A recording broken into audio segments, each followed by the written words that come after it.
আমার নবীকে কোরআনের জন্য কতটা কষ্ট করতে হয়েছে। নবী আমার কোরআনের দাওয়াত নিয়ে মক্কার কাফেরদের কাছে যায়। মক্কার কাফেরেরা কোরআনের দাওয়াত পছন্দ করে না। আমার নবী মক্কার কাফেরদেরকে কোরআনের তেলাওয়াত করে শোনায়। আমার নবী মক্কার কাফেরদেরকে তাওহীদের দাওয়াত দেয়, এক আল্লাহর দাওয়াত। বারবার আবু জেহেলের বাড়িতে যায়, ও চাচা আপনি মূর্তি পূজা ছেড়ে দেন, এক আল্লাহর প্রতি ঈমান আনেন। আবু লাহাবের বাড়িতে যায়, ও চাচা আপনি মূর্তি পূজা ছেড়ে দেন, এক আল্লাহর ঈমান আনেন। মক্কার কাফেরেরা একদিন, দুই দিন, তিন দিন নবীজির জবান থেকে কোরআনের তেলাওয়াত শুনে তাদের মধ্যে চিন্তার ভাঁজ পড়ে গেল, কপালের মধ্যে চিন্তার ভাঁজ। কারণ মক্কার মানুষগুলো ছিল অনেক বড় বড় বিখ্যাত বিখ্যাত কবি। কি ছিল? আমার নবী কোরআন পড়ে, কিন্তু কোরআনের সুর তাদের হৃদয়ের মধ্যে আকর্ষণ করে। কোরআনের সুর শুনে তারা পাগল হয়ে যায়, বিমোহিত বিমুগ্ধ হয়ে যায়, কিন্তু নবীর সামনে আইসা স্বীকার করে না। আবু জেহেল মনে করে আমি যদি ভাতিজার কাছে আমার দুর্বলতা প্রকাশ করি, ভাতিজা তোমার কোরআন শুনলে তো আমি ঠিক থাকতে পারি না, তাহলে তো আমি মুহাম্মদের কাছে হেরে গেলাম। কিন্তু মক্কার কাফেররা ছিলেন দাম্ভিক, অহংকারী। তারা আল্লাহর নবীর কাছে আয়েশা নিজের দুর্বলতা প্রকাশ করতেন না, কিন্তু নবীজি কোরআনের তেলাওয়াত করতেন। এই তেলাওয়াত না শুনলেও তাদের ঘুম আসতো না। সমস্যায় পড়ছে কি পড়ছে না? কিন্তু নবীজির কাছে আয়েশা বলতে পারে না, ভাতিজা তোমার কোরআন তেলাওয়াত এত সুন্দর। বললে তো নবীজি বলে কালেমা পড়ে মুসলমান হন, কিন্তু তারা তো বাপ দাদার ধর্ম ছাড়তে, বাপ দাদার ধর্ম ছাড়লে তো আর ক্ষমতা থাকবে না। ক্ষমতার মসনদকে হারাইতে চায়, কেউ চায় না, ঠিক কিনা বলেন? আবু জেহেল বলে ভাতিজা এত চমৎকার তেলাওয়াত করে, কিন্তু ভাতিজার সামনে যায় দুর্বলতা প্রকাশ করা যাবে না। উল্টা মক্কার মানুষদেরকে আবু জেহেল হুমকি ধামকি দেয়, মুহাম্মাদের কোরআন তেলাওয়াত শোনার জন্য কেউ যাবে না, যদি যাও জরিমানা করা হবে, যদি যাও তোমাদেরকে শায়েস্তা করা হবে, বিচার করা হবে। আল্লাহর নবী গভীর রাত্রিতে কাবার চত্বরে তাহাজ্জুদের ভিতরে দাঁড়ায়া দাঁড়ায়া তাহাজ্জুদের নামাজে আমার নবী কোরআনের তেলাওয়াত করতেন।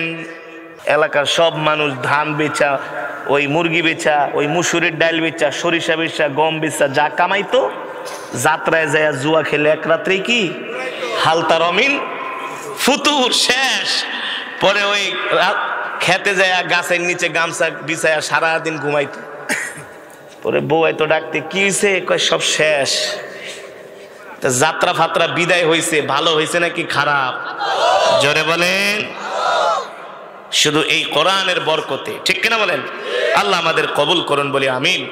সম্মানিত হাজিরিন, আমার সাথে ঢাকা থেকে একজন প্রখ্যাত শিল্পী এসেছেন, শিল্পী নূরে আলম সিদ্দিকী তুফানি সাহেব চমৎকার একটি আপনাদেরকে গজল শোনাবে। এই ফাঁকে যেহেতু দীর্ঘক্ষণ সময় কেরাত পড়ছি, আমি একটু গরম পানি খাবো, সময় দিবেন? অধৈর্য হইবেন না তো? উঠাউঠি করবেন না তো? আজকে দেখা যাবে মধুখালীর মানুষ, দয়ারামপুরের মানুষ কতটা দয়া আছে। আর চেয়ারম্যান সাহেব বসা, চেয়ারম্যান সাহেব আপনি দেখেন আপনার জনগণ কতটা ভদ্র। যদি না উঠাউঠি করে মনে করবো এই এলাকার মানুষ একেবারে ভদ্র। কি কাজ? বাড়িতে যায় কি করবেন? ঘুমাই থাকবেন, বিড়ি টানবেন, আর কি করবেন যারা বিড়ি খান? তো কত সময় মজমায় বসেন, কোন গুনার কাজ অন্তত সওয়াব হবে ইনশাআল্লাহ। আমাদের কবুল করুন বলে আমিন। এখনো যারা চায়ের দোকানে আছেন দৌড়ায় চলে আসেন, দৌড়ায়া মজমার ভিতরে ঢুকে যান। চমৎকার একটি সঙ্গীত শিল্পী নূরে আলম সিদ্দিকী গাইবে, তারপরে ইনশাআল্লাহ আমি আপনাদেরকে কোরআন হাদিস থেকে জ্ঞান গর্বমূলক আলোচনা শোনাবো ইনশাআল্লাহ। তাড়াতাড়ি নাহমাদুহু ওয়া নাস্তাঈনুহু ওয়া নাস্তাগফিরুহু ওয়া নু'মিনু বিহি ওয়া নাতাওয়াক্কালু আলাইহি ونعوذ بالله من شرور أنفسنا ومن سيئات أعمالنا من يهده الله فلا مضل له ومن يضلله فلا هادي له ونشهد أن لا إله إلا الله وحده لا شريك له ونشهد أن سيدنا وسندنا وحبيب قلوبنا وطبيبنا ومولانا محمدا عبده ورسوله الذي أرسله بالحق بشيرا ونذيرا وداعيا إلى الله بإذنه وسراجا منيرا أما بعد فأعوذ بالله من الشيطان الرجيم بسم الله الرحمن الرحيم يا أيها الرسول بلغ ما أنزل إليك من ربك وإن لم تفعل فما بلغت رسالته والله يعصمك من الناس إن الله لا يهدي القوم الفاسقين فقد قال الله تعالى إن الله وملائكته يصلون على النبي يا أيها الذين آمنوا صلوا عليه وسلموا تسليما নামাজের দুরুদ ইব্রাহিম পড়ি আওয়াজ করে একবার দুরুদ শরীফ পড়লে আল্লাহ তাআলা সাথে সাথে 10টা গুনাহ maaf করে দেয়। কয়টা? একবার দুরুদ শরীফ পড়লে নবীজির প্রতি আল্লাহ তাআলা 10 বার রহমত নাজিল করে। আল্লাহু আকবার। আসুন মোহাব্বতে প্রিয় নবীজির নামে দুরুদ শরীফ পড়ি। আল্লাহুম্মা সাল্লি আলা মুহাম্মদ ওয়া আলা আলি মুহাম্মদ। পড়েন আওয়াজ করে।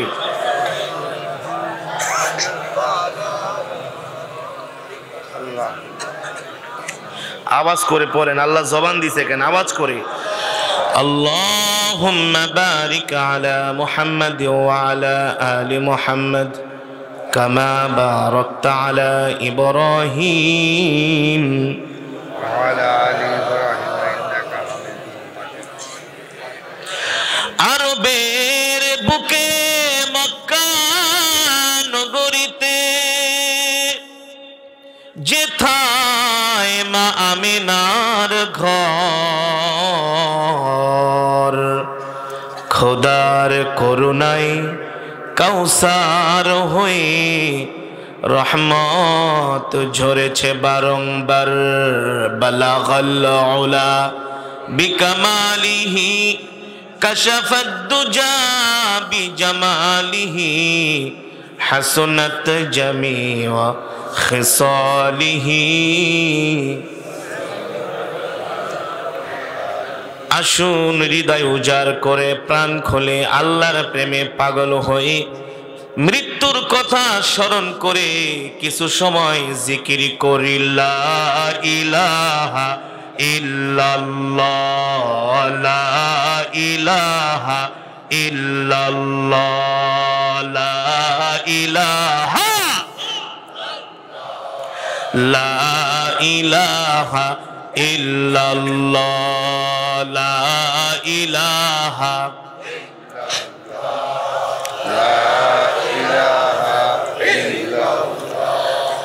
লা ইলাহা ইল্লাল্লাহ লা ইলাহা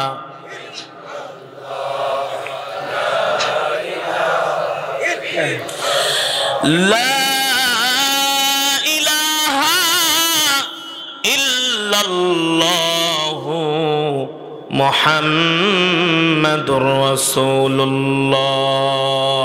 জোরে জোরে বলি সাল্লাল্লাহু।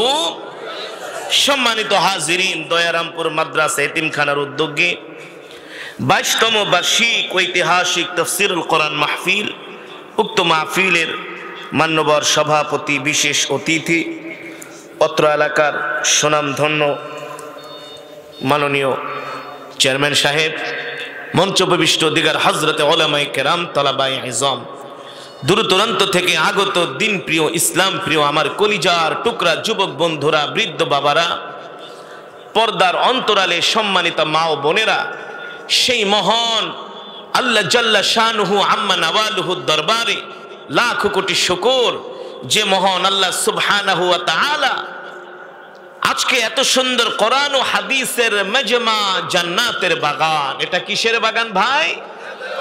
এই বাগানে আল্লাহ আপনাকে আমাকে আসার বসার তৌফিক দিয়েছেন, সুযোগ করে দিয়েছেন। এজন্য শুকরিয়াতান আদায় করি, বলি আলহামদুলিল্লাহ। আরো মোহাব্বতের সাথে বলি আলহামদুলিল্লাহ। আমরা যদি আল্লাহ তাআলার বেশি বেশি শুকরিয়া আদায় করি, এতে করে কি হবে? আল্লাহর প্রশংসা হবে, আল্লাহর শুকরিয়া আদায় হবে। আর যেই বান্দা বেশি বেশি আল্লাহ তাআলার শুকরিয়া আদায় করে, আল্লাহ তাআলা তাকে ইবাদত করার জন্য সুযোগ করে দেন। আর জোরে বলেন সুবহানাল্লাহ। আল্লাহ তাআলা দুনিয়ার মধ্যে সব কিছুতে বরকত দান করেন। কি দান করেন? বরকতের মালিক কে? সম্মানিত হাজিরিন, আমি আপনাদেরকে দীর্ঘক্ষণ সময় কোরআনুল কারীম থেকে তেলাওয়াত শুনিয়েছি। আল্লাহর কালাম, কালামুল্লাহ। কার কথা? কালামুল মুলুকি মুলুকুল কালাম। বাদশার কথা, সে তো কথার বাদশা। কথার মিনিংটা বুঝেছেন? বাদশার কথা, সে তো কথার বাদশা। ইন্নাল্লাহ আলা কুল্লি শাইইন কাদির। সর্বময় ক্ষমতার মালিক কে? আল্লাহর কোন শরীক আছে?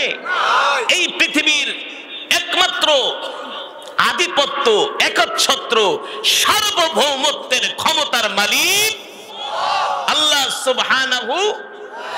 আল্লাহর কোন শরীক নাই। পৃথিবীর সব ধ্বংস হয়ে যাবে, আল্লাহর ক্ষমতা কোনোদিন ধ্বংস হবে না। হবে? আল্লাহু আকবার। জোরে বলেন আল্লাহু আকবার। লাহু মা ফিস সামাওয়াতি ওয়া মা ফিল আরদ। আসমান এবং জমিনের মাঝে যা কিছু আছে সবকিছু কার? কার কথা শুনে? সূর্য কার কথা শুনে? চন্দ্র কার কথা শুনে? গতকাল রাত্রে আমি মাহফিল করে বগুড়া থেকে এদিকে আসছিলাম। যখন লালন শাহ সেতু পার হয়েছি, বেশ কিছু রাস্তা প্রচন্ড ভাঙা, বিশাল এক জ্যামে পড়ে গেলাম। বিশাল এক জ্যামে। রাত আনুমানিক 3:30। আমি গাড়ির গ্লাস দিয়া বাহিরে তাকাচ্ছি, শুনশান নীরবতা, কুয়াশাচ্ছন্ন আকাশ, মাঝে মাঝে দুই একটা ব্যাঙে ডাক দেয়। দেখি চতুর্দিকে অন্ধকার। মনে মনে চিন্তা করলাম, আল্লাহ বলছেন, এ বান্দা, আমি যদি তোমাদেরকে সূর্যের আলো না দেই, পৃথিবীর কোনো শক্তি নাই তোমাদেরকে সূর্যের আলো দিবে। আমি যদি সূর্যের আলো বন্ধ করে দেই, সূর্যটাকে না উঠাই, পৃথিবীর কোনো শক্তি নেই সূর্যটাকে উঠাবে। আমি মনে মনে চিন্তা করি, যদি আল্লাহ এখন সূর্যের আলো বন্ধ করে দেয়, আর কোনোদিন যদি সূর্য না ওঠে, পৃথিবীর মানুষ বাঁচবে? মানুষের বেঁচে থাকার জন্য রিজিক দরকার।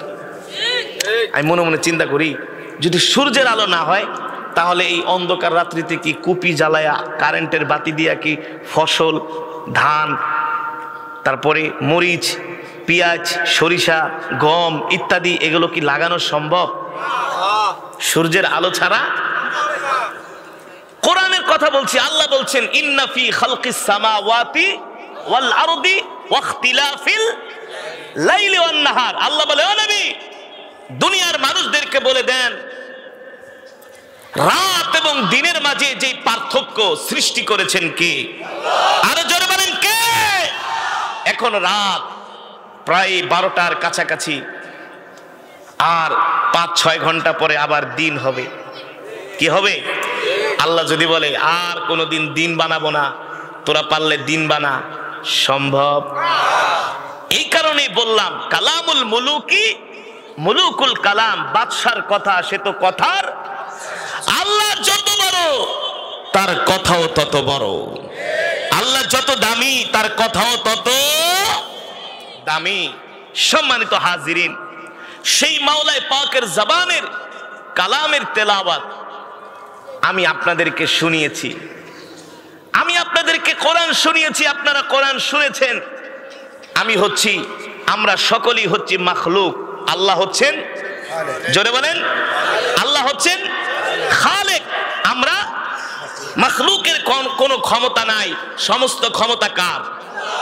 আল্লাহ তাআলা। এই কণ্ঠ দিয়েছেন কি?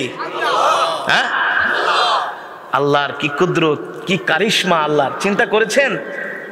কিছু মানুষকে আল্লাহ এত সুন্দর কণ্ঠ দান করেছেন যে কণ্ঠের আওয়াজ শুনলে মনে হয় কলিজা কেটে দিয়ে দিই। আবার কিছু মানুষের কণ্ঠ অতটা সুন্দর নয়, তো আল্লাহ গলার ভিতরে এমন কি কোনো মেশিন বসায় দিছে? এখানে কি কোনো কারেন্টের লাইন দেওয়া আছে? এই যে মাইকম্যান মেশিন টেশিন নিয়ে আসছে, এখানে কোনো মেশিন আছে? আছে, নিশ্চয় আছে, কিছু একটা আছে, কিন্তু সৃষ্টি করেছেন এটা তার কুদরত, ঠিক কিনা বলেন? এটা আল্লাহ তাআলার কি? এই কারণে সম্মানিত হাজিরিন, আমি আপনাদের সামনে কোরআনুল কারীমের তেলাওয়াত করেছি, আপনারা শুনেছেন।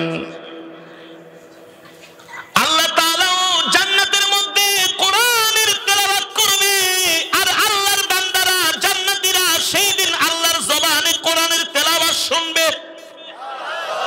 আর জোরে বলেন সুবহানাল্লাহ। আল্লাহ তাআলা তার নিজের এই কুদরতি কণ্ঠ দিয়ে কোরআনের তেলাওয়াত করবে। আমরা পড়ি আর রহমান, আল্লাহ পড়বেন আনার রহমান, আনার রহমান, আমি আমার কোরআন পড়তেছি, বান্দা তোমরা শোনো। আল্লাহু আকবার। আল্লাহ তাআলা বান্দার সামনে চলে আসবে, কোনো পর্দা থাকবে না, কোনো হিজাব থাকবে না, সরাসরি বান্দা আল্লাহকে অবলোকন করবে, আল্লাহ তাআলাকে দেখবে। কেমন করে দেখবে? ইন্নাকুম সাতারাউনা রাব্বাকুম কামা তারাউনাল কমার লাইলাতাল বাদর। আল্লাহু আকবার। নবীজির হাদিস, পূর্ণিমার চাঁদ যখন ওঠে, যে দেখে সেই মনে করে চাঁদটা তার একেবারে নিকটে। মধুখালী থেকে দেখলেও মনে হয় চাঁদ নিকটে, ঢাকা থেকে দেখলেও মনে হয় চাঁদ, কক্সেস বাজার থেকে দেখলেও মনে হয় চাঁদ নিকটে, সেই টেকনাফ থেকে তেতুলিয়া থেকে দেখলে মনে হয় চাঁদ নিকটে। ঠিক জান্নাতীরা আল্লাহ তাআলাকে এমন করে অবলোকন করবে, একেবারে বান্দার নিকটে আল্লাহ চলে আসবে, কোনো পর্দা থাকবে না।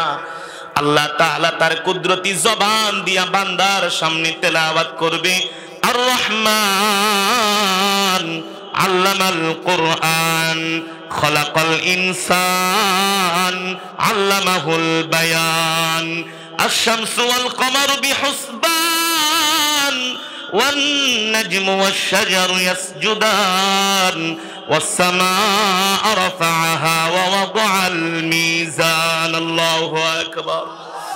আল্লাহ তাআলা তার নিজের কুদরতি জবান দিয়ে কোরআন পড়বে। আল্লাহর বান্দারা আল্লাহর কণ্ঠে কোরআন শুনে 50,000 বছর পর্যন্ত গলা কাটা মুরগির মতো ছটফট করতে থাকবে। আল্লাহু আকবার। কত হাজার বছর? কাজী সানাউল্লাহ পানিপতি রহমাতুল্লাহি আলাইহি তার তাফসীরের মধ্যে লিখেছেন 50,000 বছর পর্যন্ত মানুষ আনন্দে আত্মহারা হয়ে যাবে, কোনো খবর থাকবে না। আল্লাহু আকবার। আল্লাহ তাআলার সৌন্দর্য দেখে, আল্লাহ তাআলার রূপ দেখে, আল্লাহ তাআলার জবানের কণ্ঠ শুনে বান্দা পাগল হয়ে যাবে, বান্দা এতটা বেকারার হয়ে যাবে, 50,000 বছর অতিবাহিত হয়ে যাবে, তাদের কোনো খবর থাকবে না। আল্লাহু আকবার। সম্মানিত হাজিরিন, ওই কোরআন আল্লাহ রাব্বুল আলামিন আমার নবীর উপরে নাজিল করেছেন, ঠিক কি না বলেন? আল্লাহ নবীর উপরে কোরআন নাজিল করে বলেছেন, ও নবী, আমি আপনার উপরে যে কোরআন নাজিল করেছি ইন্না নাহনু নাযালনা যিকরা ওয়া ইন্না লাহু লাহাফিজুন, আমি আপনার উপরে যে কোরআন নাজিল করেছি এই কোরআন হেফাজত করার দায়িত্ব আমি আল্লাহ আমার নিজ হাতে গ্রহণ করেছি। আল্লাহু আকবার। অন্য আয়াতে আল্লাহ বলেছেন ইয়া আইয়ুহার রাসূল, ইয়া আইয়ুহার রাসূল বাল্লিগ মা উনজিলা ইলাইকা মির রাব্বিক। আল্লাহু আকবার বলেন। এই আয়াতের মধ্যে আল্লাহ বলছেন ও নবী, আমি আপনার উপর যে কোরআন নাজিল করেছি আপনার রবের পক্ষ থেকে আপনাকে যে কোরআন দেওয়া হয়েছে এই কোরআন দিয়া আপনি তাবলীগ করেন। কি করেন? জোরে বলেন। আল বুলুগ মাজদার থেকে, আল বুলুগ মাজদার থেকে ও নবী আমি আপনার উপর যে কোরআন নাজিল করেছি এই কোরআন আপনি মানুষের মাঝে ছড়ায়া দেন। সুবহানাল্লাহ বলেন। আপনি মানুষকে কোরআনের দাওয়াত দেন, কোরআনের তেলাওয়াত করেন, মানুষদেরকে শোনান। আমি আপনাদেরকে কোরআন শুনিয়েছি, আপনিও মুসলমান আমিও মুসলমান, ঠিক কিনা বলেন? আমি আপনাদের এলাকায় এসেছি কোরআনের দাওয়াত দিতে, আপনারা মুসলমান হওয়ার কারণে আমাকে আপ্যায়ন করেছেন। আওয়াজ করেন জোরে জোরে। আপনারা আমাকে ভালোবেসেছেন, কিন্তু আমার নবী তো মুসলমানের কাছে কোরআনের দাওয়াত নিয়ে যায় নাই। কাদের কাছে গিয়েছিলেন? জোরে বলেন, জোরে বলেন। ওই সময় বিধর্মীরা তো আর আমার নবীর জন্য গোলাপ ফুল নিয়ে দাঁড়ায় রয় নাই। এই একজন উঠোটি করবেন না, বসেন। এটা কোরআনের মজমা, এটা সোজা কথা নাকি? বসেন বাচ্চারা, বসো। ওঠাউটি করলে আলোচনা বন্ধ করে দেব। একটা সুন্দর পরিবেশ লাগবে। সময় দেওয়া হয়েছে, আগে চলে যাইতেন, এখন উঠাউটি করেন কেন? সৌন্দর্য কেন নষ্ট করবেন? এটা মজমার এক দুইজনের কারণে। কত আল্লাহর বান্দারা বসে আছে, কত সুন্দর বয়ান শুনতেছে, আর এক দুইজন ওইটা শুধু ডিস্টার্ব। সম্মানিত হাজিরিন, আল্লাহর নবী কোরআনের দাওয়াত নিয়ে তো মুসলমানের কাছে যায় নাই, কারণ ওই সময় তো মুসলমান ছিল না। সব ছিল মূর্তি পূজক, সব ছিল বেঈমান, সব ছিল কাফির। আমার নবীকে কোরআনের জন্য কতটা কষ্ট করতে হয়েছে। নবী আমার কোরআনের দাওয়াত নিয়ে মক্কার কাফেরদের কাছে যায়। মক্কার কাফেরেরা কোরআনের দাওয়াত পছন্দ করে না। আমার নবী মক্কার কাফেরদেরকে কোরআনের তেলাওয়াত করে শোনায়। আমার নবী মক্কার কাফেরদেরকে তাওহীদের দাওয়াত দেয়, এক আল্লাহর দাওয়াত। বারবার আবু জেহেলের বাড়িতে যায়, ও চাচা আপনি মূর্তি পূজা ছেড়ে দেন, এক আল্লাহর প্রতি ঈমান আনেন। আবু লাহাবের বাড়িতে যায়, ও চাচা আপনি মূর্তি পূজা ছেড়ে দেন, এক আল্লাহর ঈমান আনেন। মক্কার কাফেরেরা একদিন, দুই দিন, তিন দিন নবীজির জবান থেকে কোরআনের তেলাওয়াত শুনে তাদের মধ্যে চিন্তার ভাঁজ পড়ে গেল, কপালের মধ্যে চিন্তার ভাঁজ। কারণ মক্কার মানুষগুলো ছিল অনেক বড় বড় বিখ্যাত বিখ্যাত কবি। কি ছিল? আমার নবী কোরআন পড়ে, কিন্তু কোরআনের সুর তাদের হৃদয়ের মধ্যে আকর্ষণ করে। কোরআনের সুর শুনে তারা পাগল হয়ে যায়, বিমোহিত বিমুগ্ধ হয়ে যায়, কিন্তু নবীর সামনে আইসা স্বীকার করে না। আবু জেহেল মনে করে আমি যদি ভাতিজার কাছে আমার দুর্বলতা প্রকাশ করি, ভাতিজা তোমার কোরআন শুনলে তো আমি ঠিক থাকতে পারি না, তাহলে তো আমি মুহাম্মদের কাছে হেরে গেলাম। কিন্তু মক্কার কাফেররা ছিলেন দাম্ভিক, অহংকারী। তারা আল্লাহর নবীর কাছে আইসা নিজের দুর্বলতা প্রকাশ করতেন না, কিন্তু নবীজি কোরআনের তেলাওয়াত করতেন। এই তেলাওয়াত না শুনলেও তাদের ঘুম আসতো না। সমস্যায় পড়ছে কি পড়ছে না? কিন্তু নবীজির কাছে আইসাও বলতে পারে না, ভাতিজা তোমার কোরআন তেলাওয়াত এত সুন্দর। বললে তো নবীজি বলে কালেমা পড়ে মুসলমান হন, কিন্তু তারা তো বাপ দাদার ধর্ম ছাড়তে, বাপ দাদার ধর্ম ছাড়লে তো আর ক্ষমতা থাকবে না। ক্ষমতার মসনদকে হারাইতে চায়, কেউ চায় না, ঠিক কিনা বলেন? আবু জেহেল বলে ভাতিজা এত চমৎকার তেলাওয়াত করে, কিন্তু ভাতিজার সামনে যায় দুর্বলতা প্রকাশ করা যাবে না। উল্টা মক্কার মানুষদেরকে আবু জেহেল হুমকি ধামকি দেয়, মুহাম্মাদের কোরআন তেলাওয়াত শোনার জন্য কেউ যাবে না, যদি যাও জরিমানা করা হবে, যদি যাও তোমাদেরকে শায়েস্তা করা হবে, বিচার করা হবে। আল্লাহর নবী গভীর রাত্রিতে কাবার চত্বরে তাহাজ্জুদের ভিতরে দাঁড়ায়া দাঁড়ায়া তাহাজ্জুদের নামাজে আমার নবী কোরআনের তেলাওয়াত করতেন। একদিন রাত 2টো বেজে যায়, আবু জেহেলের ঘুম আসে না। আবু জেহেল ঘড়ির দিকে তাকায় আর মনে মনে চিন্তা করে, এই সময়ে তো ভাতিজা মুহাম্মদ কোরআন তেলাওয়াত করার জন্য বাইতুল্লাহ কাবার চত্বরে আসে, কনকনে শীত। আবু জেহেল ঘর থেকে বের হওয়ার জন্য প্রাণপণ চেষ্টা করতেছে, কিন্তু তার স্ত্রী উম্মে জামিল সেও ঘুমায় না।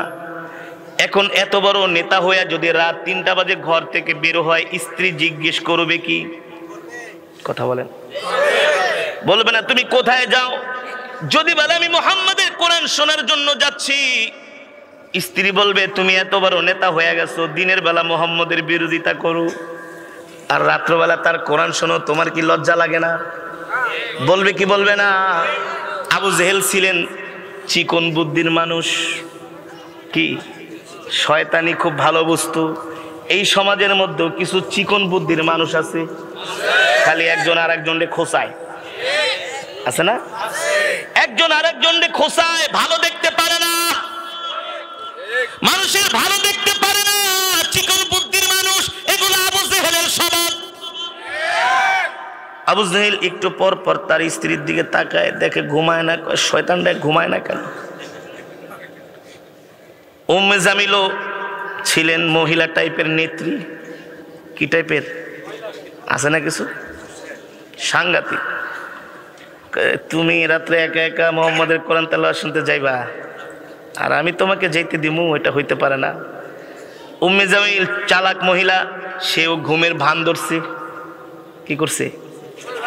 আবু জেহেল কম্বল 2টা মুড়া দিয়া শীতের মধ্যে একেবারে আস্তে করে টিপ টিপ করে হেঁটে এসে ঘরের সিটকালিটা টান মারছে আর থাপ্পাস করে আওয়াজ হয়েছে। হঠাৎ করে আবু জেহেলের স্ত্রী তো এমনি ঘুমায় নাই, কিন্তু ঘুমের 2 চোখ খুইলা বলে, এই আবু জেহেল, এত রাত্রে কম্বল মোড়া দিয়া কোথায় যাও, হাতে কুপি নিয়া? আবু জেহেল চেতে মেতে ফায়ার, যেটার লেগে এতক্ষণ কৌশল করলাম সে তো দেখে ফেলছে। আবু জেহেল কয় না না না, এখন স্ত্রীর সাথে নরম ব্যবহার করলে একটু গরম দিতে হবে। আবু জেহেলের স্ত্রী উম্মে জামিল বলে কোথায় যাও? আবু জেহেল বলে বেটি কই যাই না যাই তোকে বলতে হবে নাকি, চাপ। কিন্তু পুরুষ যতই রাগী আর শক্তিশালী হোক না কেন, শেষ রাইতে কিন্তু ওস্তাদের কাছে ধরা। কি আবু জেহেল মনে মনে কয় এটারে ঠান্ডা করে না গেলে আবার ঘরে এলে কোন মারি দেয়। আবু জেহেল বলে তুমি ঘুমাও ঘুমাও, আমি আসতেছি। কয় না না না, এ রাত 2টা বাজে 3টা বাজে তুমি ঘর থেকে বের হয়ে কোথায় যাও, আগে প্রশ্নের উত্তর দিয়ে যাও। আবু জেহেল বলে বেটি ভালো কাজে যাইতেছি। ভালো কাজটা কি? এখন যদি বলে মুহাম্মাদের কোরআন তেলাওয়াত শুনতে যায়, তাহলে তো আবু জেহেলের মান সম্মান ধুলায় মিশে যাবে। কয় ভালো কাজে, ভালো কাজে। স্ত্রী বলে উম্মে জামিল কোন ভালো কাজে একটু বলো। বলে না না না, বলা যাবে না। আবু জেহেলের স্ত্রী বলে ও আবু জেহেল, তোমার চরিত্র কিন্তু অত ভালো না। রাত 3টা বাজে বাইরে যেতেছে। আবু জেহেলকে আরে বেটি এটা মনে করিস না, ভালো কাজে যাই। আবু জেহেলের স্ত্রী বলে ভালো কাজে কোন কাজে যাও? চান্দু না খাওয়ার আগে ঘর থেকে বের হইতে দিব না। বিপদে পড়ছে কি পড়ছে না, বের হতে দিবেই না।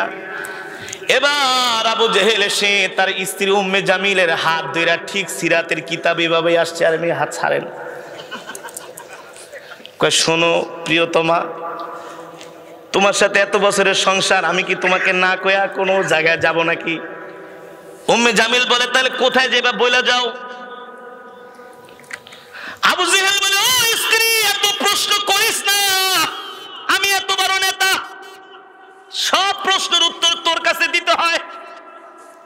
তাহলে যাও, পরে এসো মজাটা বুঝামু। আবু জেহেল বলে, না না না, রাগ করো না, আমি একটা ভালো কাজে যাইতেছি। ভালো কাজটা কি এটা আমি শুনতে চাই। আবু জেহেল বলে, স্ত্রী, এখন যদি আমি তোর কাছে ওই কথাটা বলি, আর তুমি যদি দিনের বেলা মক্কার মানুষদেরকে বলে দাও আমি এত বড় নেতা, মক্কার মানুষ আমাকে ফুলের মালা দেয়, এই কথা ফাঁস হয়ে গেলে ফুলের মালা তো দূরের কথা, মক্কার মানুষ আমার গলায় জুতার মালা দিবে। কেন? আজকে আমি একটা আইন করছি। কি আইন করেছো? বলে মুহাম্মাদের কোরআন তেলাওয়াত শোনার জন্য যাতে কেউ না যায় 144 জারি করেছি, 144 ধারা। কেউ যাতে মুহাম্মাদের ঘরের আশেপাশেও না যায়, বাইতুল্লাহও যাতে না যায়। কিন্তু স্ত্রী নিরুপায় হয়ে গেছি, কিন্তু ভাতিজার কোরআন তেলাওয়াত না শুনলে আমার নিজেরই ঘুম আসে না, আমার নিজেরই ঘুম আসে না। আবু জেহেলের স্ত্রী বলে, ও প্রাণের স্বামী, তোমার যে রোগ আমারও কিন্তু একই রোগ। তোমার যে রোগ, তোর আবার কি রোগ হইছে? আমারও তো একই সেম অবস্থা, ভাতিজা মুহাম্মাদের কোরআনের তেলাওয়াত না শুনলে আমার ঘুম আসে না। আবু জেহেলের স্ত্রী কয়, চলো দুইজনে মিলা যাই ঘুমটা টুমটা মোড়া দিয়া। এখন দুই ঘটি আর বাটি মিলে কম্বল পেঁচে আল্লাহু আকবার বলেন, আরো জোরে আল্লাহু আকবার বলেন। পৃথিবীর মুসলিমরা, তোমরা মনে করেছো মুসলমানদেরকে শেষ করে দিবা, পারবা না, পারবা না। মুসলমানদের মাঝেও কিছু মুনাফিক মার্কা মুসলমান আছে। মুনাফিক মার্কা মুসলমান, তারা মুসলমান হয়েও ইসলামের বিরুদ্ধে ষড়যন্ত্র করে, কোরআনের বিরুদ্ধে ষড়যন্ত্র করে। কোরআনের কথা তাদের কাছে ভালো লাগে না, যেটা মন মতো খুব ভালো, মন মতো না হইলে খুব কালো। আলেমরা যখন হক কথা বলে, হুজুর 2 দিন পর পর খালি ফতুয়া দেন না, আপনারা 2 দিন পর পর নতুন নতুন ফতুয়া বাইর করেন, বলে কি বলে না? আরে এই কথা আবু জেহেলরাও বলতো। কিভাবে জানেন? আগে তো পর্দার আয়াত, কথা ভালো করে খেয়াল করেন, এই সমাজে দেখবেন কিছু চায়ের দোকানে মানুষ যায় আর দাঁত ব্যাটকায় ব্যাটকায় কয়, হুজুরা খালি নতুন নতুন ফতুয়া দেয়। বলে কি বলে না? মানে যেটা তার মন মতো হয় না ওইটাই নতুন ফতুয়া হয়ে যায়। আর পছন্দ মতো হইলে না, হুজুরটা খুব ভালো। কারে ওয়াজে যে হুজুরটা আনছস, মন মতো ওয়াজ করলে কেন খুব ভালো। আর যদি তার ইচ্ছার বিরুদ্ধে কোনো কথা, আর এই হুজুরটা করতে আনছস, কিন্তু এই কথা জাস্টিফাই করতে পারে না, এতটুকু বোঝার ধৈর্য নাই যে হুজুর যা বলেছে কোরআন থেকে বলেছে, আমি কোরআনের কথা মানতে পারি না, এটা আমার ব্যর্থতা। সঠিক বলেছে নাকি ব্যাঠিক? এটা আমার ব্যর্থতা, ঠিক কিনা বলেন?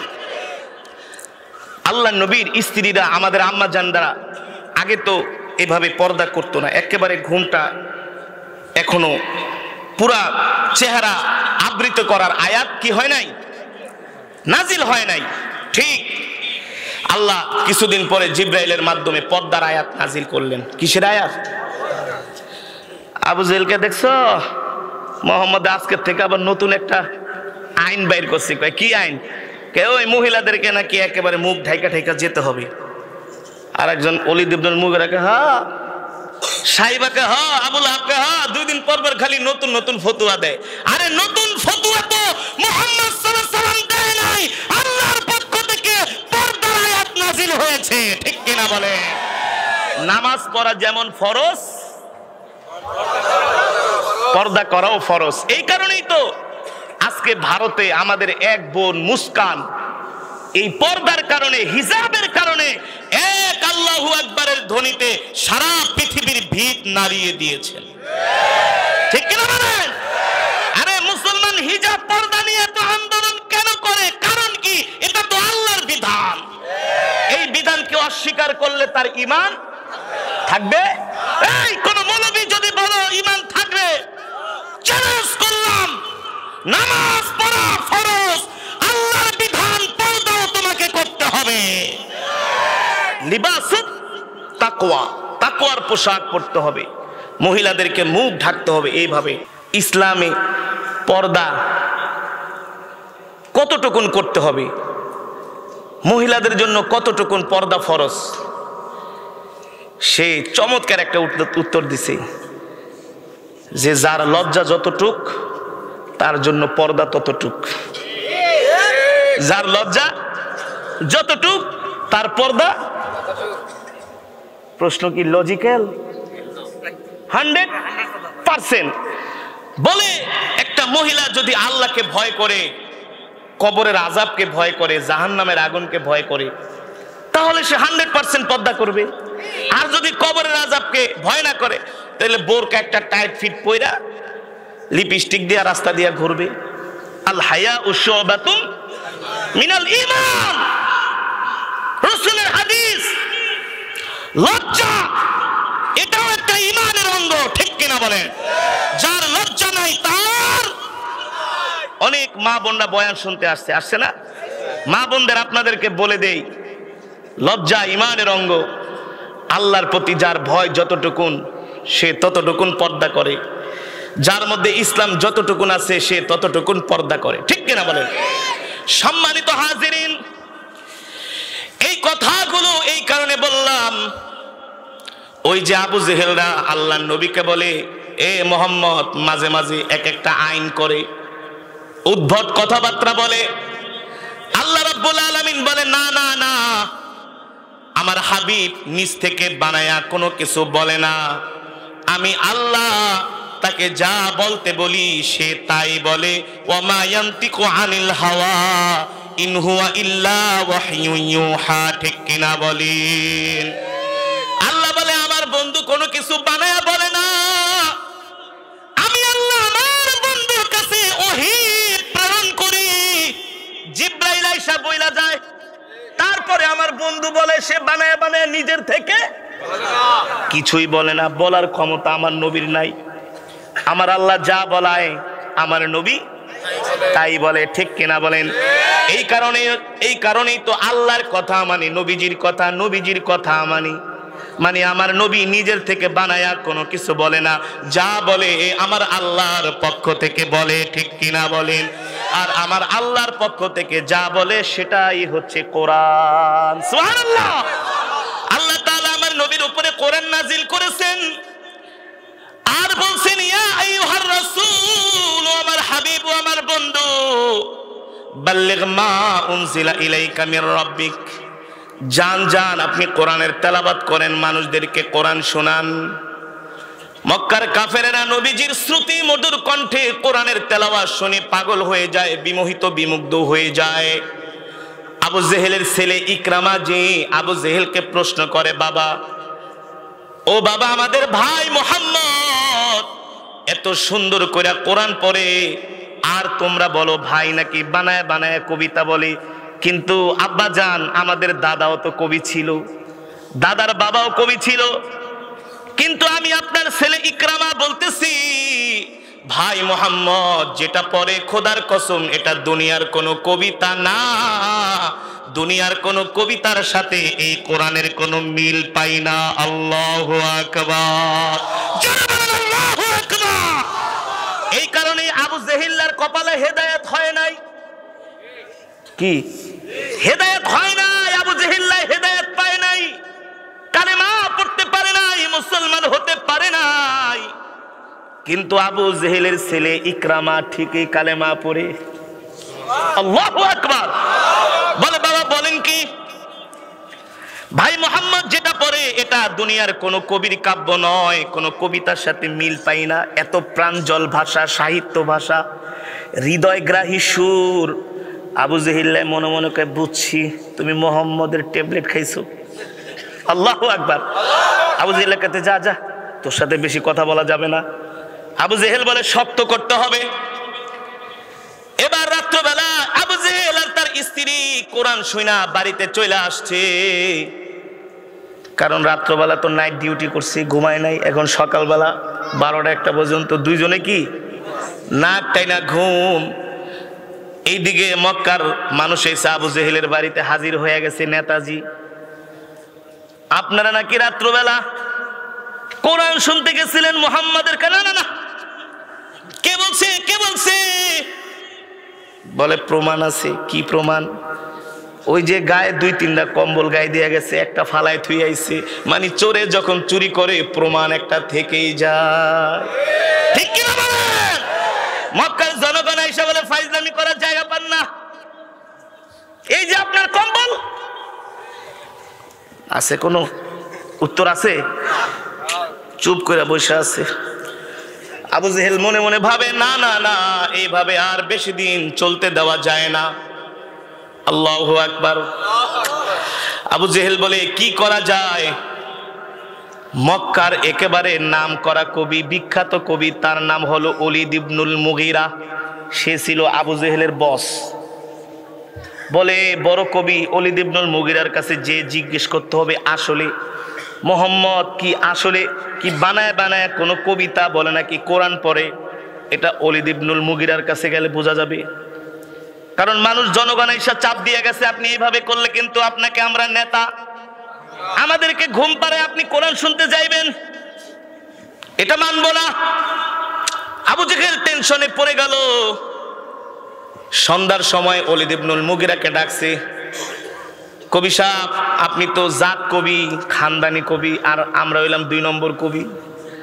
বাংলাদেশে দেখবেন কিছু কবি আছে, বড় বড় মোষ আছে না, জীবনে এটি কোনোদিন গোসল করে না, হাতের ভিতরে দেখবেন কি জানি কতগুলা পরে, কানে দুল বালামালা পয়রা ব্যাগ একটা লয়া ছুটছে, আর মুখের চেয়ে শুধু সিগারেটের গন্ধ। আছে কি আছে না? ওলীদ ইবনুল মুগীরা ছিলেন ভাবের মানুষ, জাত কবি, খানদানি কবি, শিক্ষিত কবি। আবু জেহেল ডাকছে, সন্ধ্যার সময় বাইতুল্লাহ চত্বরে আসেন, আপনার সাথে মোস্ট ইম্পর্টেন্ট কথা আছে। সন্ধ্যার সময় ওলীদ ইবনুল মুগীরা কাবার চত্বরে আসছেন।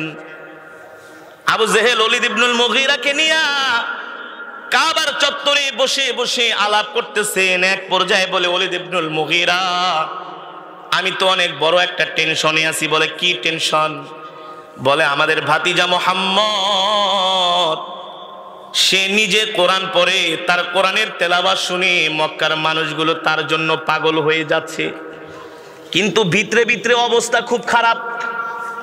যতই মানুষকে মানায় রাখার চেষ্টা করি, বাধা দেওয়ার চেষ্টা করি, আসলে কারণ মানুষ যখন শিক্ষিত হয়, বুদ্ধিমান হয়, যতই বাধা দেওয়া হোক না কেন, ভালোটা মানুষ গ্রহণ করতেই চায়। ভালোটা মানুষ চায়, কিন্তু চাপে পড়া অনেক সময় মুখ বুজে থাকে কিছু। ঠিক কিনা বলেন? বাস্তবতার সাথে মিল আছে কি আছে না? আছে কি আছে না? আকলমান্দ ইশারা কা কাফি হে। ঠিক কিনা বলেন? আবু জেহেল বলে, ওলীদ ইবনুল মুগীরা, বিশ্বাস করো, ভিতরে ভিতরে অবস্থা খুব খারাপ। আমার সমর্থন কিন্তু শূন্যের কোঠায় নেমে গেছে। কারণ কি? ভাতিজা এমন এক কোরআন পড়ে, এমন সুর। ওলীদ ইবনুল মুগীরাকে তুই জানোস কেমনে? আমিও মাঝে মাঝে যাই শুনি।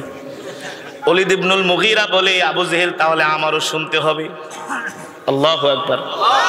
ওলীদ ইবনুল মুগীরা বলে, আমারও শুনতে হবে। আবু জেহেল বলে, না না না, তুমি শুনতে যেও না, শুনতে গেলে কিন্তু বিপদে পড়বা। যে একবার মুহাম্মদের কাছে যায় আর ফিরে আসতে পারে না, সেই তার ধর্ম গ্রহণ করে। ওলীদ ইবনুল মুগীরা বলে, না না আবু জেহেল, তোর কথা শুনবো না, আমি নিজে যাই সশরীরে আমি দেখবো আসলে মুহাম্মদ কি পড়ে। ঠিক ওলীদ ইবনুল মুগীরা আবু জেহেলের সাথে মিটিং শেষ করে আল্লাহর নবীর ঘরের কাছে চলে গেলেন। ঠিক ওই সময় আল্লাহর নবী কোরআনে কারীমের একটা আয়াত, সূরাতুন নাহাল, কোন সূরা? সূরাতুন নাহালের একটা আয়াত তিনি তেলাওয়াত করছেন। ইন্নাল্লাহা ইয়া'মুরু বিল আদলি ওয়াল ইহসান ওয়া ইতা'i যিল কুরবা ওয়া ইয়ানহা আনিল ফাহশাই ওয়াল মুনকারি ওয়াল বাগই ইয়া'ইযুকুম লা'আল্লাকুম তাযাক্কারুন। আল্লাহু আকবার। এই আয়াতটা প্রত্যেক জুমায় খতিব সাহেব পড়ে না? কারণ আছে। এই আয়াতের ভিতরে অনেক মর্ম, অনেক বাণী, অনেক নির্দেশ, অনেক আদেশ, অনেক নিষেধ। এখানে আল্লাহ তিনটা আদেশ দিয়েছেন, তিনটা বিষয় নিষেধ করেছেন। ঠিক ওলীদ ইবনুল মুগীরা দূর থেকে নবীজির কণ্ঠে এই আয়াতের তেলাওয়াতটা শুনলেন। ওলীদ ইবনুল মুগীরা বলে, মুহাম্মদ তো চমৎকার কথাই বলতেছে, আল্লাহু আকবার। এই আয়াতের মধ্যে আল্লাহ বলছেন, ও নবী, আমি আপনাকে দুনিয়াতে পাঠাইছি মানুষের উপরে, মানুষের সাথে ইনসাফপূর্ণ আচরণ করার জন্য। সুবহানাল্লাহ বলেন। মানুষকে ইনসাফ শিক্ষা দিবেন, সুন্দর ব্যবহার শিক্ষা দিবেন। আজকে সমাজের মধ্যে মানুষের সাথে মানুষ ইনসাফ করে না, জুলুম করে। জুলুম, যার টাকা আছে, ক্ষমতা আছে, তার সব আছে। যার টাকা নাই, ক্ষমতা নাই, তার কিছুই নাই। তার মানে বর্তমানে সমাজের মানুষ সবলরা দুর্বলের উপরে জুলুম করে। মানুষ মানুষের সাথে সুন্দর আচরণ করে না, মারামারি, কাটাকাটি, হানাহানি। ওলীদ ইবনুল মুগীরা বলে, আমাদের কাজই তো হলো ঝগড়া করা, মারামারি করা। কিন্তু মুহাম্মদ তো সুন্দর কথাই বলতেছে, মানুষকে সুন্দর ব্যবহার শিক্ষা দিতে হবে। ও আতিদাল কুরবা, আত্মীয়তার সম্পর্ক বজায় রাখবে। কিন্তু মক্কার কাফেরেরা এমন বদহারামি ছিল, একজনের সাথে আরেকজনের মারামারি লাগলে আত্মীয়তা দূরের কথা, এই মারামারি একেবারে যুগের পর যুগ, প্রজন্মের পর প্রজন্ম এই মারামারি। ঠুনকো কথা নিয়ে একজন আরেকজনকে খুন করত। ওলীদ ইবনুল মুগীরা বলে, ভাতিজা তো সুন্দর কথাই বলতেছে, তাহলে আবু জেহিল্লারা কেন ভাতিজার বিরোধিতা করে? এবার তিনটা নিষেধ কাজ আল্লাহ করতে বলেছেন, তিনটা নিষেধ। তোমরা ফাহেশা কাজ করবা না, জিনা ব্যভিচার করবা না, মানুষকে হত্যা করবা না। ওলীদ ইবনুল মুগীরা বলে, আমাদের কাজই তো হলো মদ খাওয়া, জিনা করা, ব্যভিচার করা, মানুষকে হত্যা করা। মুহাম্মদ তো ভালোই কথা বলতেছে। ওলীদ ইবনুল মুগীরা দৌড়াইয়া আল্লাহ নবীর ঘরে ঢুকে গেলেন। সুবহানাল্লাহ বলেন। আরো জোরে সুবহানাল্লাহ বলেন। ওলীদ ইবনুল মুগীরা ঘরে ঢুকে বলে, মান আনতা, কে তুমি, পরিচয় কি? আল্লাহ নবী বললেন, আনা মুহাম্মদ ইবনে আব্দুল্লাহ। আল্লাহু আকবার। আমি মুহাম্মদ ইবনে আব্দুল্লাহ।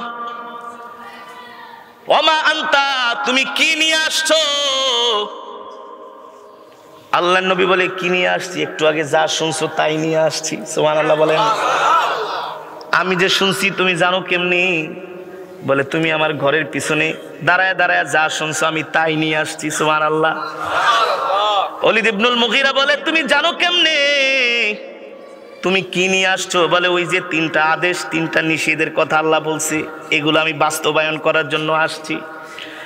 মানুষের সাথে ইনসাফপূর্ণ আচরণ করতে হবে, সুন্দর ব্যবহার শিক্ষা দিতে হবে, আত্মীয়তার সম্পর্ক বজায়, জিনা করা যাবে না, ফাহেশা করা যাবে না, মানুষ হত্যা করা যাবে না, মানুষের হক নষ্ট করা যাবে না। আমি এই কাজগুলো বাস্তবায়ন করার জন্য আসছি।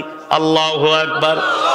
ওলীদ ইবনুল মুগীরা বলে, আমি যে দূর থেকে দাঁড়ায় দাঁড়ায় শুনছি, তুমি জানো কেমনে? বলে, আমি যদি না জানি তাহলে আমি নবী হইলাম কিভাবে? আরো আস্তে কোন সুবহানাল্লাহ। আমি যদি না জানি আমি নবী হলাম কিভাবে? আল্লাহু আকবার।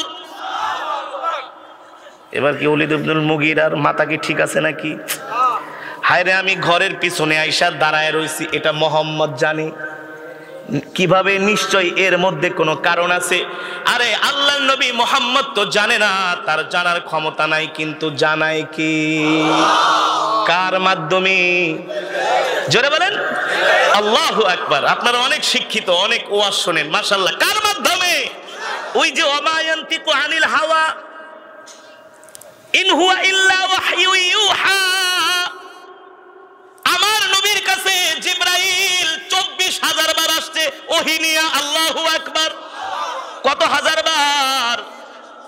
কোন পয়গম্বরের কাছে জিবরাইল মাত্র 4 বার, 5 বার, 3 বার, 80 বার, সর্বোচ্চ মুসার কাছে 400 বার। কিন্তু আমার নবীর কাছে ওহী আসছে কয়বার? 24,000 বার। আল্লাহর পয়গম্বর বললে, ওলীদ ইবনুল মুগীরা, তুমি দাঁড়ায় দাঁড়ায় ঘরের পিছনে যা শুনছো আমি তাই নিয়ে আসছি।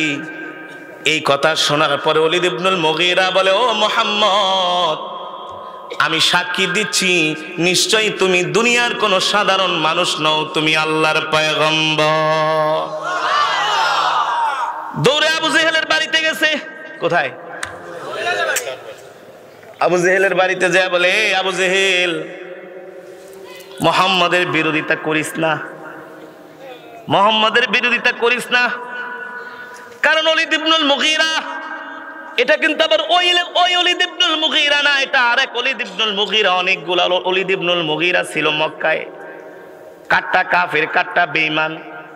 সেও কিন্তু মক্কার একজন কাফের, আর একজন কাফের ছিল, নবীজিকে গালি দিয়েছিল, সেটাও এক ওলীদ ইবনুল মুগীরা। কিন্তু এই ওলীদ ইবনুল মুগীরা বলে, আবু জেহেল রে, শুধু শুধু মুহাম্মদের বিরোধিতা করো না, কারণ মুহাম্মদ যেই কথা বলেছে, আমি তার জবান থেকে যেই কথা শুনেছি, নিশ্চয়ই মুহাম্মদ আল্লাহর পয়গম্বর, কোনো সন্দেহ নাই। আর জোরে বলেন সুবহানাল্লাহ। এই আবু জেহেলের ধমক, এই বেটা খালি খালি বিরোধিতা করস কা, লোকটা তো ভালো কথাই বলে, লোকটা কি, কিন্তু ভালো কথা বললে হবে কি? আল্লাহ তো আবু জেহেলরে হেদায়েত দেয় নাই, হেদায়েত দিয়েছে, তার কপালে তো হেদায়েত নাই। সে কালেমা পড়ে মুসলমান হতে, কিন্তু তার ছেলে ইকরামা ইবনে আবু জেহেল ঠিকই কালেমা পড়ে মুসলমান হয়েছে। ঠিক কিনা বলেন? এই কারণে সম্মানিত হাজিরিন, আল্লাহ তাআলা আমাদেরকে দুনিয়াতে পাঠিয়েছেন আল্লাহর গোলামির জন্য। কার গোলামি? আর ওই গোলামি আমরা তখনই বেশি বেশি করতে পারবো যখন আল্লাহ তাআলা আমাদেরকে পরিপূর্ণ দ্বীনের বুঝ দান করবেন, আমাদেরকে হেদায়াত দিবেন। ঠিক কিনা বলেন? আল্লাহ যখন তার পথে আমাদেরকে চলা সহজ করে দিবে, তখনই আমরা আল্লাহর গোলামি বেশি বেশি করে। এই কারণে নবীজি আমাদেরকে শিখিয়ে গেছেন, তোমরা আল্লাহর কাছে বেশি বেশি দোয়া করো যে আল্লাহ তুমি আমাদেরকে ইবাদত করার জন্য সুযোগ করে দাও। আল্লাহুম্মা গফিরলি ওয়ারহামনি ওয়াহদিনি ওয়াহদিনি। আল্লাহ আমাদেরকে সঠিক পথ দেখাও, সঠিক রাস্তা দেখাও। আজকে মানুষ গুনাহ করে, জিনা করে, ব্যভিচার করে, সঠিক পথ না পাওয়ার কারণে। যে সঠিক পথ পেয়ে যায়, হেদায়েতের পথ, জান্নাতের পথ, আল্লাহ তাআলাকে পাওয়ার পথ, ওই পথ পেয়ে গেলে তার জীবন ধন্য হয়ে যায়। ঠিক কিনা বলেন? যখন ওই পথ পেয়ে যায়, তখন সে দুনিয়াতে সাধারণ মানুষ থাকে না, আল্লাহর ওলি হয়ে যায়, আল্লাহর বন্ধু হয়ে যায়। আমরাও আল্লাহর বন্ধু হতে চাই, আল্লাহর ওলি হতে চাই। ঠিক কিনা বলে? রাজি আছেন কি আছেন না? আর ওই পথ পেতে হলে আল্লাহর কোরআন ছাড়া আমাদের দ্বিতীয় কোনো পথ নাই। যেই কোরআন আমি আপনাদের সামনে তেলাওয়াত করে শোনাইলাম, যে কোরআন থেকে আপনাদের সামনে এতক্ষণ পর্যন্ত আলোচনা করলাম, আল্লাহ তাআলা ওই কোরআনের রশি, রাসূলের সুন্নাহর রশিকে আঁকড়ে ধরার তৌফিক দান করুন বলি আমিন। ওই কোরআন অনুযায়ী আমাদের জিন্দেগিকে আল্লাহ পরিচালনা করার তৌফিক দান করুন বলি আমিন। সামনে রমজান মাস আসতেছে, কোরআনের মাস। কিসের মাস? শাহরু রমাদানাল্লাযী উনজিলা ফীহিল কোরআন। সামনে রমজান মাস আসতেছে, কোরআনের মাস। এই কোরআনের মাসে বেশি বেশি করে কোরআন পড়বেন। কথা বলে না? কথা বলে না? পড়বেন তো ইনশাআল্লাহ। যারা কোরআন পড়তে পারেন না, নিজেরা কোরআন পড়বেন, সন্তানদেরকে কোরআন শিখাবেন। আপনাদের এই দয়ারামপুর মাদ্রাসা এতিমখানার উদ্যোগে আজকে মাহফিল, এই মাদ্রাসায় আপনাদের সন্তানদেরকে ভর্তি করাবেন, এই মাদ্রাসার খোঁজ খবর রাখবেন, এই মাদ্রাসার পাশে থাকবেন। মাদ্রাসার রাত্রেবেলা আয়েশা ছাত্ররা দেখবেন কোরআন তেলাওয়াত করে রাত 3টা বাজে।